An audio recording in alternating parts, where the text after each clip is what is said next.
Okay, so this final slide is making reference to the HIV life cycle. And I've told you, the reason I like this life book is because it tries to make this course relevant to you. Sometimes we can get into some stuff that you think, why do I need to know that? And it's pretty hard for me to even in some cases to come up with a good reason. But in the case of understanding about cells, they do a pretty good job. And so they were talking about HIV, and I brought in the COVID-19 into the story. And in both cases, they are viruses that contain RNA, actually. So what happens, though, and I'd said the RNA in the COVID-19, I'd said that, how does a nucleus control the activity of the cell? We said you make a copy of a gene, an RNA copy of a gene, and it then is used to build a protein.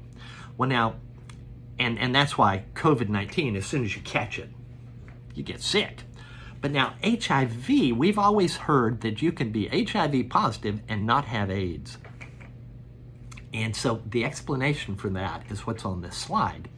So even though HIV has RNA, it also has in there an enzyme for converting RNA back into DNA. That doesn't normally happen, but in viruses it can.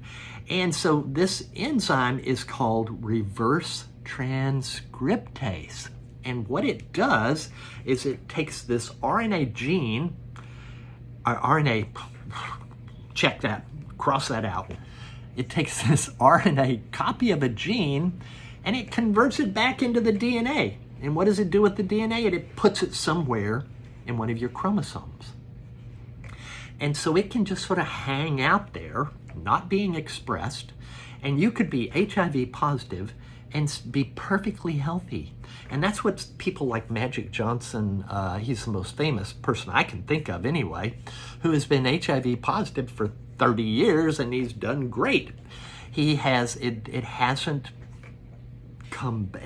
been expressed. And then there are other people, unfortunately, who it's expressed and they end up dying from it.